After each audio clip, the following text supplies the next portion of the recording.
Just as a reminder, ladies and gentlemen, our flight is a non-smoking flight. All lavatories are equipped with a smoke detection system. Tampering with, disabling, or destroying these devices is a federal offense. For the use of our main cabin, there are...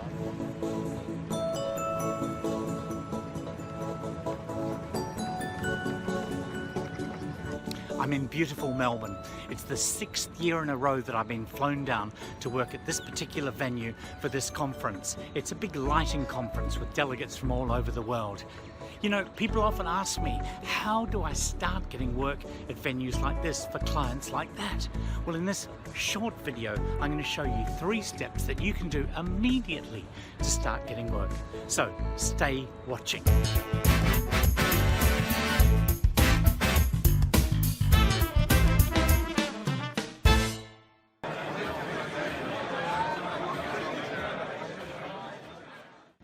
It's the end of day 1.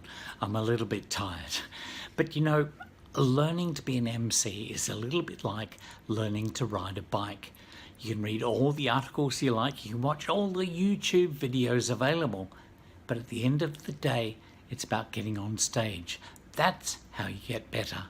You've got to get on stage. Here are my tips to do just that.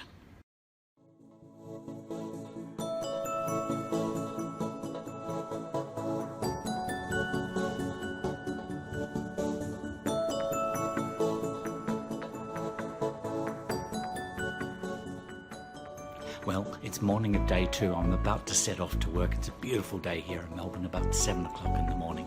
The sun's up, as you can sense. And here's the first tip about getting on stage. I advise people to sit down with a sheet of paper and write down all the groups that you're involved with. It might be sports groups, hobby groups, community groups, your church, neighborhood groups, etc. And then think about, do they ever need somebody to get up and be the MC, take that MC role, introduce other people, tell people what's happening, etc. And then try and become that person. Get on the committee, that always helps. Help to organise things, and then you will become in a position to start getting on stage.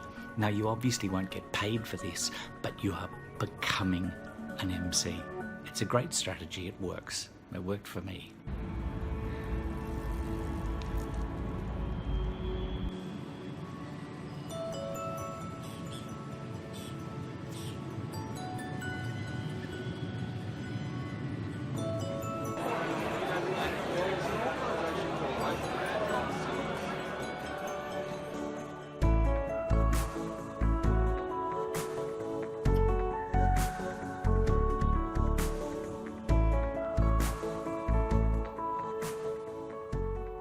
Hey, I'm finished.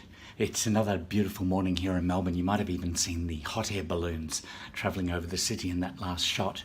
And I'm heading back home. I should be home by mid-afternoon, rushing out to the airport now, so I'm a bit damp and hot. I just jumped out of the shower.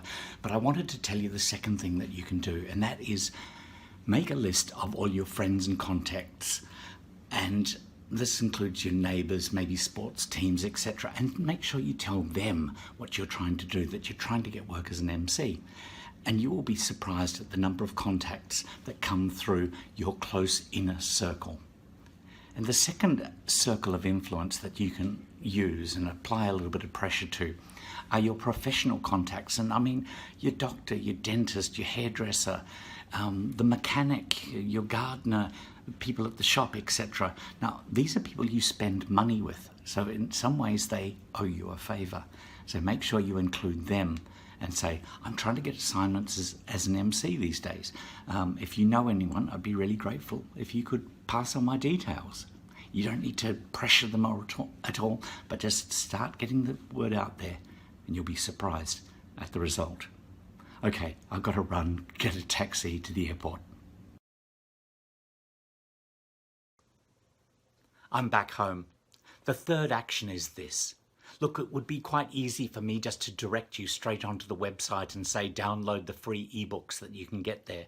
But I really think that your best action right now is to watch one or both of these 2 videos that I'm going to suggest.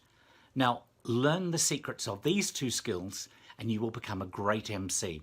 Now, the first is how to open an event, what to say right at the beginning.